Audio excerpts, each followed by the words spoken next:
Hi viewers. நாம இன்னைக்கு நம்ம கிரிக்கெட் செஷன்ல ரெண்டு கிரிக்கெட் நியூஸ் மட்டும் தான் பார்க்க போறோம். ஒன்னு, டிராவிஸ் ஹெட் இன்னைக்கு இவ்வளவு அதிரடியா இருக்கிறதுக்கு பின்னாடி காரணமா இந்தியா சீரீஸ்ல ஏற்பட்ட ஒரு தோல்வியே இருக்கு. அதை அவரே சொல்லியிருக்காரு. அடுத்து, சஞ்சு சாம்சன் டொமஸ்டிக் கிரிக்கெட்ல எடுத்திருக்க ஒரு முடிவு பெரிய அளவுல எல்லாத்தாலையும் விமர்சிக்கப்பட்டுட்டு வருது. இந்த ரெண்டு விஷயத்தை பத்தியும் நம்ம பார்க்க போறோம். முதல்ல, டிராவிஸ் ஹெட். இந்தியா போன முறை ஆஸ்திரேலியா போய் ரெண்டாவது முறையா கண்டினியூவா டெஸ்ட் சீரீஸை வின் பண்ணிட்டு வந்தாங்க. அந்த சீரீஸ்ல டிராவிஸ் ஹெட்ட பாதியிலேயே டிராப் பண்ணிட்டாங்க. அவரோட பேட்டிங் சரியில்லை. அது மட்டும் இல்லாம என்ன நடந்துச்சு அப்படின்னா, அவரை சம்பள கான்ட்ராக்ட்ல இருந்தும் நீக்கிட்டாங்க. இதுக்கு அடுத்து அவர் என்ன செய்யறாரு, கவுண்டி கிரிக்கெட் விளையாடுறதுக்காக இங்கிலாந்து போறாரு, சசக்ஸ் டீமுக்காக விளையாடுறாரு. ஆனா அங்கேயும் அவரால் சக்சஸ் பண்ண முடியல. ஒரே மாதிரி அவர் பழைய கேமே விளையாண்டு பார்த்திருக்காரு, முடியல. இதுக்கு அடுத்து அவரு ஒரு இன்னிங்ஸ்ல கொஞ்சம் அதிரடியா விளையாட போய் 49 பந்துல 46 ரன் எடுத்திருக்காரு.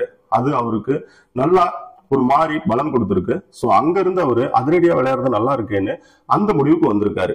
இதை பத்தி அவர் சொல்றப்ப என்ன சொல்றாருன்னா, நான் ஃபர்ஸ்ட் சசக்ஸ் போய் விளையாண்டப்ப ரொம்ப நேரம் கிரீஸ்ல இருக்கணும்னு நினைச்சேன் வழக்கம் போல.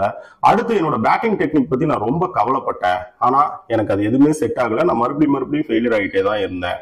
அதுக்கப்புறமேல நான் குயிக்கா ஒரு இன்னிங்ஸ் விளையாண்டேன். அது எனக்கு ஒரு நம்பிக்கையை கொடுத்துச்சு. அடுத்து அதையே நான் ஃபாலோ பண்ணேன். அதுக்கு பின்னாடி நான் அவுட் ஆகிறத பத்தி எங்கேயுமே கவலைப்பட்டது கிடையாது. நான் பொதுவா ஸ்கோர் எடுக்கிறத பத்தி மட்டும்தான் கவலைப்பட்டேன். அது எனக்கு இப்ப நல்ல முறையில கை கொடுத்திருக்கு அப்படின்னு சொல்றாரு. இதுல கிரிக்கெட் எவ்வளவு ஒரு வினோதமான விளையாட்டு பாருங்க. இதே டிராவிஸ் ஹெட் ஒரு சிங்கிள் பிளேயரா இருந்து இந்தியா கிட்ட 2 ஐசிசி வேர்ல்டு கப் புடிங்கி ஆஸ்திரேலியா கையில கொடுத்தாரு. ஆனா அப்படிப்பட்ட ஒரு பிளேயர் இந்த நிலைமைக்கு வர்றதுக்கு இந்தியா சீரீஸ்ல ஏற்பட்ட ஒரு தோல்விதான் முக்கிய காரணமாக இருந்திருக்கு. சஞ்சு சாம்சன் இப்ப இந்தியாவில ஓடிஐ ஃபார்மேட்டுக்கு ஒரு பெரிய டொமஸ்டிக் சீரீஸ் அப்படின்னா அது விஜய் ஹசாரே டிராஃபி தான். இந்த விஜய் ஹசாரே டிராஃபி இன்னையில இருந்து ஆரம்பிச்சிருக்கு. இதுல கேரளா டீம்ல சஞ்சு சாம்சனை செலக்ட் பண்ணல. இதுக்கு சஞ்சு சாம்சனோட அந்த ரசிகர் பேஜ் எல்லாம் என்ன சொல்றாங்க அப்படின்னா, அவருக்கு காலில் காயம், அதனாலதான் அவர் விளையாடலன்னு சொல்றாங்க. ஆனா கேரளா கிரிக்கெட் போர்டு என்ன சொல்றாங்க அப்படின்னா, நாங்க வயநாட்டுல இதுக்கு ஒரு பயிற்சி முகாம் வச்சிருந்தோம், அதுக்கு சஞ்சு சாம்சன் வரல, அதனாலதான் அவரை செலக்ட் பண்ணலன்னு சொல்லியிருக்காங்க. இதை பத்தி ஆகாஷ் சோப்ரா பேசுறப்ப, நீங்க ஓடிஐ ஃபார்மேட்ல விஜய் ஹசாரே டிராஃபில போய் விளையாண்டா நீங்க சாம்பியன்ஸ் டிராஃபிக்கும் அடுத்த வருஷம் போய் விளையாடுறதுக்கான ஒரு சான்ஸ் இருக்கு. உங்களை பிசிசிஐ செலக்ட் பண்ண ஒரு சான்ஸ் இருக்கு.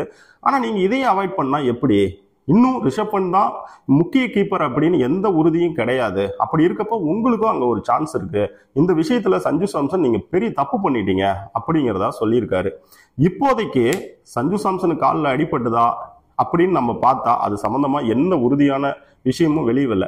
ஆனா கேரள கிரிக்கெட் போர்டு சொல்றப்ப அவர் கலந்துக்கல, அதனாலதான் நாங்க எடுக்கலன்னு சொல்லியிருக்காங்க.